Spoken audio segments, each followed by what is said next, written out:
Kasama niyo po kami ngayon ang The Totang Totang Show. Show. Nandito tayo ngayon sa Marikit Park para sa segment na Tagad po ka ba? Ano po ang mas gusto ninyong sementeryo ng Olongapo? Sementeryo ng Kalaklan o sementeryo ng Memorial? Siyempre, Kalaklan. Bakit? Mura lang dun eh. Doon sa Memorial, mahal din eh. Diba? Pag wala kang pera, hindi ka makakapaglubig dun. kung ano lang po yung pasok sa budget. Oo, siyempre. Paano kung magkakaroon ng installment ang Memorial? Di yung ganda, the best. Pero party by party. Ay, matay tayo.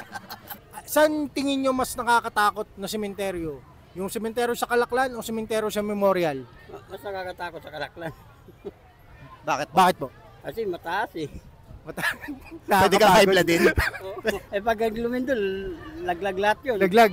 May point, may point, may point. Parehas lang yun. Bakit? Pag namatay ka, doon ka rin pupunta eh. Parehas cemetery yun. Pero kung papapiliin po kayo, anong Saan mo mas gusto doon the sa best? dalawa? Kahit saan kasi tiga rito naman ako.